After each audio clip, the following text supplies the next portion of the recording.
On CNN Philippines tonight, government investigators deny any link between the two cases against a Rappler news site. A deadlock in Congress on charter change. The Senate President tells CNN Philippines a physical joint legislative session is unnecessary. And watch out for this new lipstick designed by the country's very own Maine, Yaya Dub Mendoza.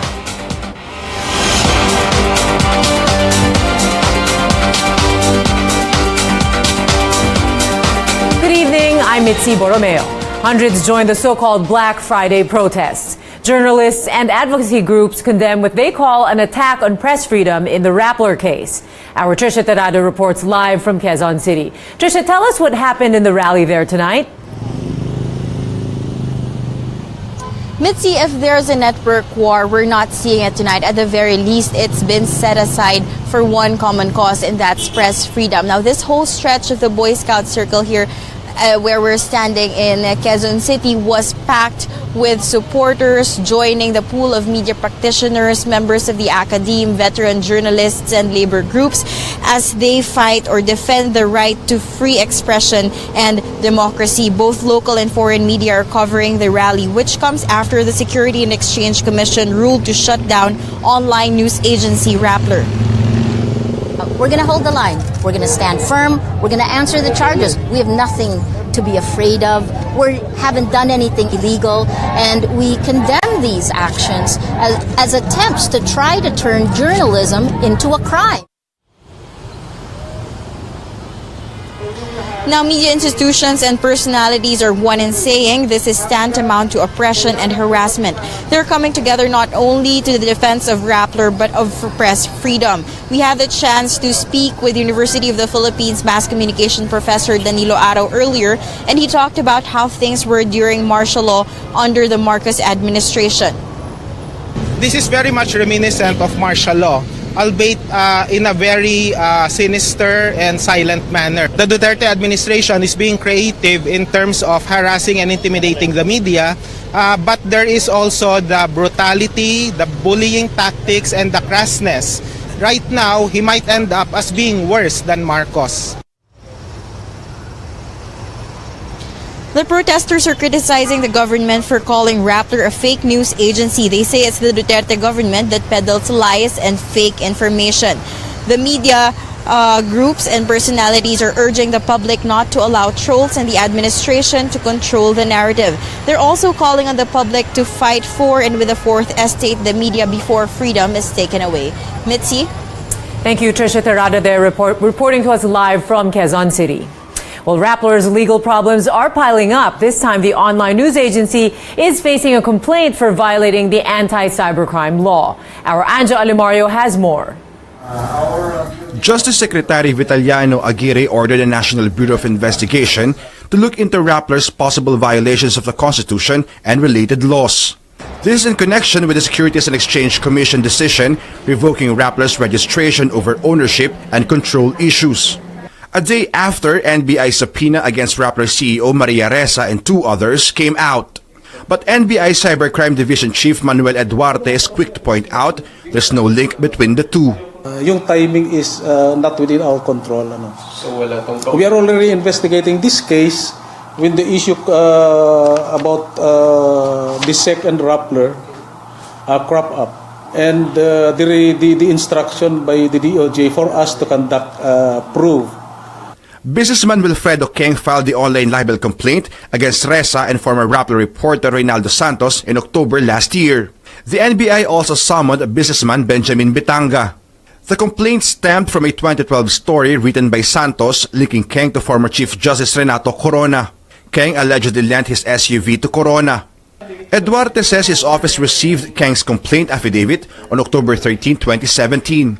The subpoenas, though, were only issued last January 10, a day before SEC handed down its controversial decision. But why was Bitanga included? There is allegation against his interest also, or probability of involvement dito sa case pending before us. Eduarte explains the 2012 article is still covered by the anti-cybercrime law, even if the story was published before the law was enacted. So even if it was first posted on 2012, but it can still be seen Diba? Hanggang doon sa time na nagreklamo sila or at the time of the effectivity of cybercrime law. So, ang aming presumption as far as investigation is concerned, they still violated ng cybercrime law. The Cybercrime Division Chief points out they're not compelling anyone to appear on January 22nd, but voluntary o walang compulsion. Only that, ito sana yung opportunity nila na mapakinggan namin. Reza said in an interview with CNN Philippines that this is part of an effort to take Rappler down and on press freedom. She will also comply with a subpoena and appear before the NBI on Monday. Anjo Alimario, CNN Philippines. Securities and Exchange Commission Chair Teresita Herbosa makes it clear the decision to revoke Rappler's business registration is legally sound. She downplays the press freedom angle in the case and challenges Rappler to prove its claim that the decision was politically motivated. Whoever, didn't get what they wanted from us, maybe they wanted us to say that the PDRs are legal, then they have their own agenda. They'll probably resort to things like that in order to divert people's attention to what was the real issue. Opposition senators want an investigation on a 16 billion peso warship deal. They filed a resolution calling for two committees to conduct an inquiry on the purchase of two missile-capable frigates as part of the military modernization program. The probe seeks to determine whether or not the acquisition, quote, promotes the goals of the modernization program and complies with pertinent laws. This comes in the wake of allegations that Special Assistant to the President, Bong Go, was involved in the process. Go is denying he intervened in the project. In a text message, he said he's willing to attend the Senate hearing to face his accusers. The Defense Department welcomed the Senate investigation, saying they have long been waiting for the opportunity to shed light on the issue so that the truth will finally be known. More local news later in the show. First, here are the top stories from around the world. The U.S. Senate is bracing for a potential government shutdown. House Republicans passed a spending bill Thursday night, but the bill's future in the Senate is much less certain. The measure will need 60 votes to pass the chamber, but more than a dozen Democrats have already announced they'd vote against it. That means the Senate may not have enough votes to keep the government funded past the Friday midnight deadline. If a funding agreement isn't reached on time, some federal agencies will close until Congress can agree on a federal budget bill. The Winter Olympic ceremony may not be the only parade North Korea is participating in next month.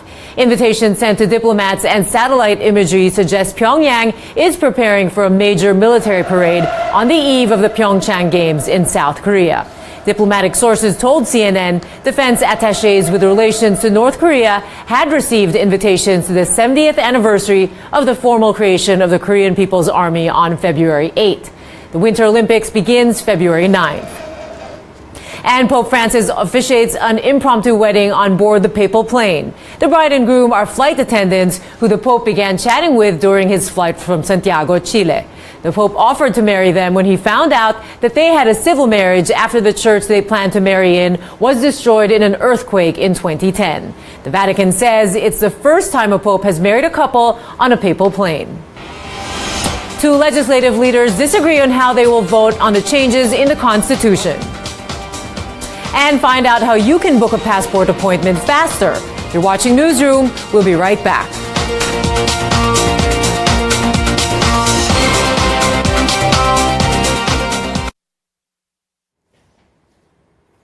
Okay. Good evening to all of you joining us here on Facebook Live. Thanks for all your greetings and commenting on our stories. Coming up for you here later in the show, we have PDP Laban, who is insisting on a constituent assembly for voting on constitution or charter change. We'll also bring you the latest on how lawmakers are not exactly agreeing on the process. We also have an update on the construction of the MRT-7 and what kind of traffic or challenges it's causing. So we are getting a lot of reaction on our top story tonight, which is the Black Friday protest. Journalists get together and condemn what they believe is the attack on press freedom. We also thank you for all your greetings from around the world. Thanks for always joining us here on Facebook Live. Marife Hatamosa says, good evening from Perth, Australia. Rod Dizon is watching from South Korea. Nelson Navarro says, good evening, CNN Philippines, watching from Marina, California. Merstulin is watching from Hong Kong. Eddie Woznicki III is watching from Colorado, USA. Jojo Noble joining us from Washington, D.C. Reynaldo Dulay watching from Saudi Arabia. Also, we have, we still hear a lot of people, with conflicting views on whether they support this top story on Rappler. We'll bring you more comments and greetings later in the show. Stay with us.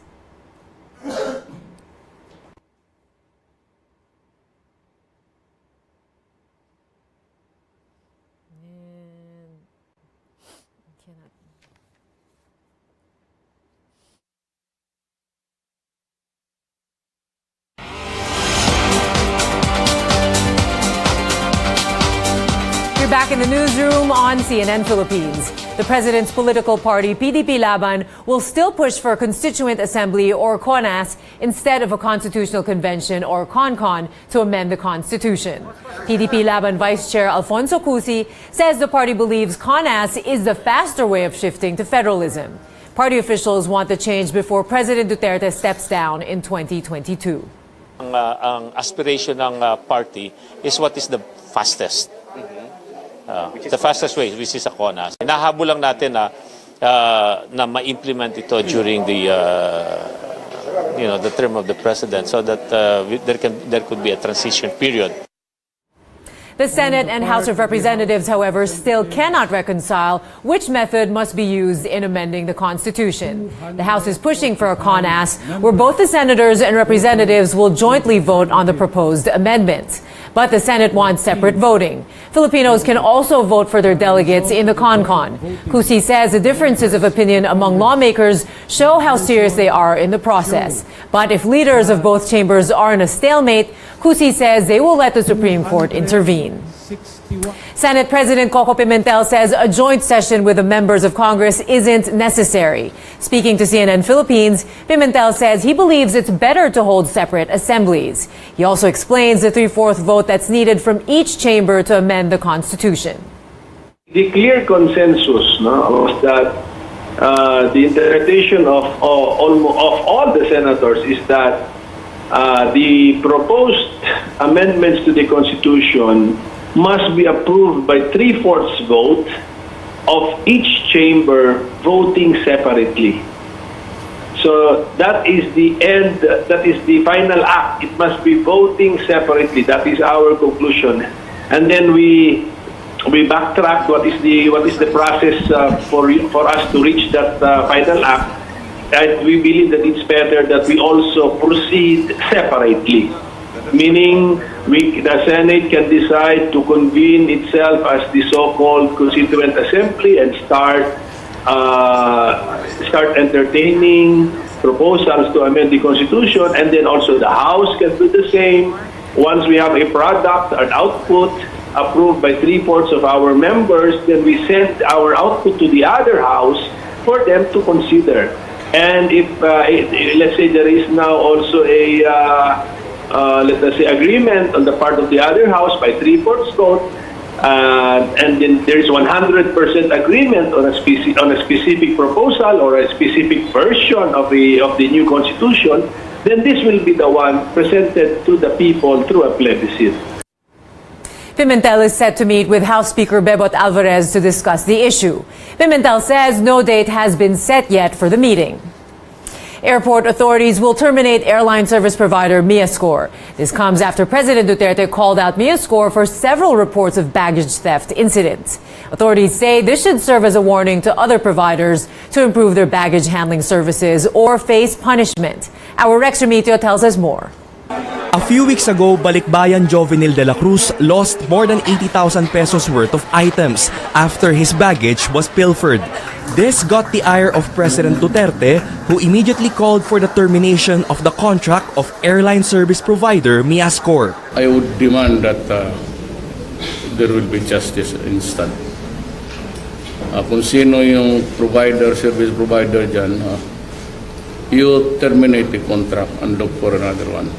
6 Miascore personnel admitted to stealing the luggage. They are now facing theft charges. Miascore is one of the many airline service providers that operates in the country's major airports.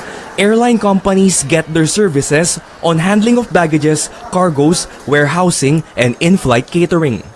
Miascor has 39 airline clients, including flag carrier Philippine Airlines and Cebu Pacific. But since Miascor's accreditation is now gone, airline companies must get a new service provider. Manila International Airport Authority General Manager Ed Monreal says passengers have nothing to worry about.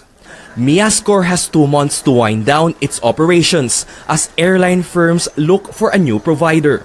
Kailangan huminto ang ditong mga pangyayari dahil sa unang-una ang nabibiktima at nagkakaroon ng mga insidente ay ang mga pasahero natin sa paliparan.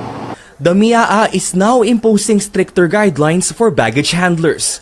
Uniforms and pants with pockets as well as large boots are prohibited. Using mobile phones and wearing jewelry are also not allowed while on duty. They must also wear body cameras from now on. Passengers, meanwhile, must hand carry valuable items, use sturdier luggage, ensure locks are closed, and put plastic wraps if possible. Rex Remitio, CNN Philippines. An extension of the MRT-3 will soon connect Metro Manila and Bulacan. That's welcome news for commuters heading to northern provinces. But before that happens, transport authorities warn of inconvenience as the construction of the MRT-7 begins. They say commuters should brace for heavier traffic. AC Nichols reports. On a typical working day, motorists and commuters alike expect traffic buildup on North Avenue in Quezon City.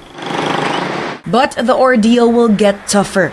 Traffic will get heavier as workers begin the construction of the MRT-7. An average of 41,000 vehicles pass through North Avenue daily. Rereklamo tayo, traffic yan, mga ganyan. Wala tayong masisimulang infrastructure. So ibig sabihin, habang buhay na tayo magtsatsaga, padami ng padami, congested na ang Manila. Workers will begin the installation of rail tracks towards Quezon City Memorial Circle. Heavy equipment and materials will move in, while fences will be put up by 6 p.m. on January 20th. Construction begins midnight the next day, January 21st. The first phase will cover the streets from here at Veterans Memorial Medical Center to Agham Road. 2 lanes in the center of North Avenue will be blocked off, leaving 3 lanes going to QC Circle and 2 lanes going to EDSA, passable to motorists. Motorists are advised to take alternate routes. Wala tayong tuloy naman ng government natin na project proyekto ng gobyerno natin yan di maganda rin. Pagtiyaga lang muna natin yung traffic. Wala tayong magagawa pagka ganun Okay na kailangan The MMDA is coordinating with the MRT-7 Traffic Management Task Force to make sure workers will be limited to 2 lanes. Kung kakayanin naman natin na kahit paano mai-squeeze natin kapag naitayo na natin yung hanggang sa poste na stage, ililiitan natin yung working area kasi hindi naman na ganun kalaki yung mga equipment na gagamitin. The MRT-7 is expected to be completed by 2019. Its line will span 22.8 kilometers from San Jose del Monte in Bulacan Province to North Avenue. AC Nichols, CNN Philippines. Tax reform will push prices up this year, but the adjustments should be small and temporary. The Bangko Sentral says inflation could rise to 3.4% this year, slightly up from 3.2% in 2017. It will revert to that level by 2019. Economists say our forecast indicates that the impact on inflation for 2018 and beyond is less than 1%. Economists say tax reform will be the biggest factor to consider this year. Higher taxes on fuel and coal will be most crucial, as these could have an impact on power rates and transport fares. Coal, for example, oil, these are products that will be used to create electricity, and that would also result in higher electricity rates. So fuel and electricity might probably be some of the products in the market basket that will show sharp increases this year as far as inflation is concerned. After rolling out its passport on wheels, the Foreign Affairs Department now launches a portal that exclusively caters to first-time overseas Filipino workers applying for passports. Camille Abadisho with the details. These women from Mindanao are set to leave for the Middle East to try their luck as overseas Filipino workers. First-time OFW Amina waited 4 months just to get her passport. Mahirap, pero nagporsige para makakuha lang po ng passport. Sa Davao po ako unang nagkuha ng passport, sa DFA po ng Davao. Napakahirap po kasi mano-mano po yung pagkuha. Hindi gaya ngayon na may mga online. But the Department of Foreign Affairs initiates a quicker way for overseas Filipino workers to secure passport appointments, an online portal dedicated for first-time OFWs. Ang kinaganda talaga ng portal, meron ng guaranteed slot yung mga agency na mag-a-apply ng passport netong mga tao na to. At hindi ka na, doon siguradong walang corruption. Walang fixer, sila mismo diretso. So unlike the portal for those who are not provided by law to have a special lane, no? Nakalagay lang kung anong araw ang available. Sa inyo, kahit anong araw, okay siya.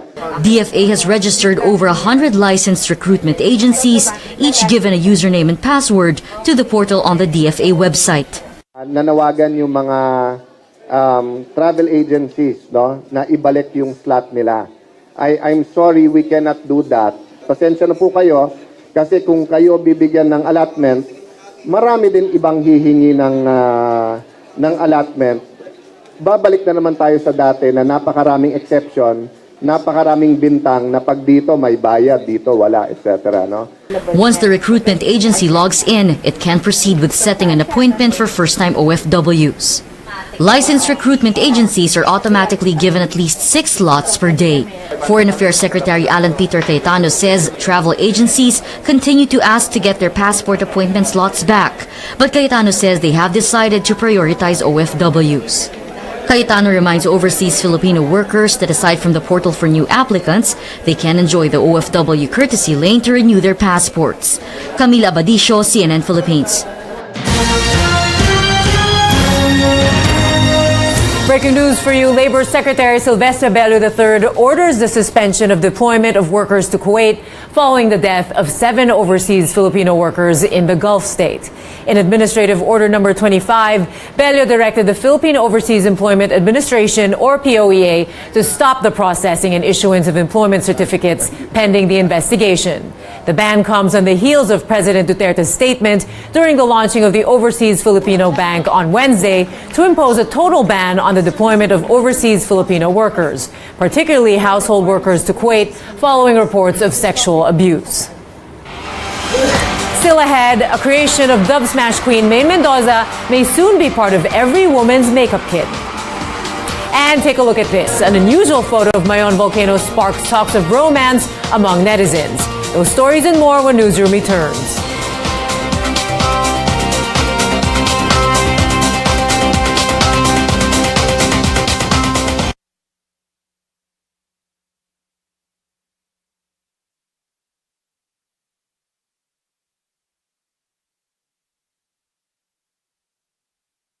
To all of you joining us here on Facebook Live, you just heard some breaking news there where the Department of Labor suspended the deployment of overseas Filipino workers to Kuwait.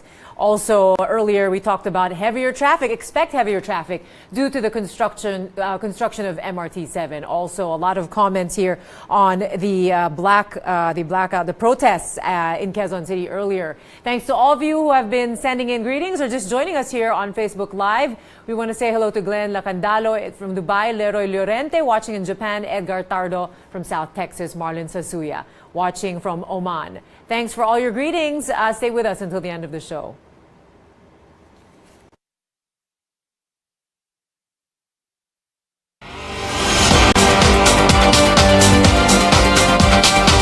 Welcome back. Noontime show host Maine Mendoza is venturing into the cosmetics industry. On Instagram, Mendoza says she's creating her own lipstick shade thanks to a New York-based cosmetics company. She's one of the influencers and the first Filipino chosen to collaborate with the makeup brand MAC Cosmetics. This half of the Aldub Love Team says she's excited for the launch of the lipstick she helped make. One netizen says Maine deserves it. Another one warns the company of a possible deluge of orders when Mendoza's lipstick hits shelves. Above anything else, this netizen hopes the lipstick shade would match her. Join the conversation by visiting our website at cnnphilippines.com or by following us on social media at CNN Philippines. Valentine's Day is coming early this year for Filipino-Korean drama fans. Korean actor Jisoo is coming to Manila next month. Filipinos will get to see the rising star up close and personal in his first fan meeting. That happens February 10th at the SM Skydome in Quezon City. Jisoo is best known for his roles in Korean dramas Fantastic Dr. Crush and Strong Woman. Tickets are now available online and in SM ticket outlets. Also to XOLs out there, get ready! K-pop boy group EXO is coming back to Manila. Concert producer Pulp Live World is bringing back the boys for the Election World Tour on April 28th at the Mall of Asia Arena. EXO is known for their hits Growl, Call Me Baby, and Coco Bop. This year's Valentine's Day will definitely be action-packed. Marvel Studios gives us a peek at the warriors of Wakanda, the fictional nation in the upcoming movie Black Panther. The cast members talk about the film in a new featurette. Watch this. Black Panther is a world leader. That's a responsibility that other superheroes don't commonly have. That he has to look out for an entire nation. Soon, there will only be the conquered and the conquerors. The Dora Milaje are women who pledged their lives to the throne and to the security of the kingdom. Wakanda forever! My character, Okoye, is the general of the armed forces as a whole. Okoye represents the old guard and tradition, while my character, Nakia, challenges tradition. You get to decide what kind of king you are going to be. Nakia was born to be a warrior. She was born with a warrior spirit. I got into a disagreement. Made a bit of a mess. Training was very, very interesting. The Dora have a way of fighting that was supposed to be inspired by moving as one. The Dora work together to take down somebody, like the fight we have with Killmonger. Step into the spotlight. Actions there, it's not your typical film. It's raw, it's real.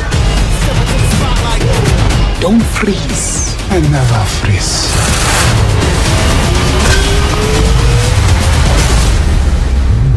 What a production. Before we go, talk about life imitating art.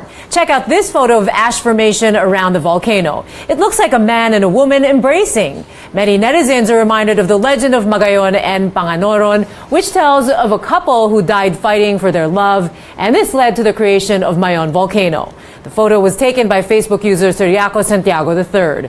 It has drawn thousands of reactions online.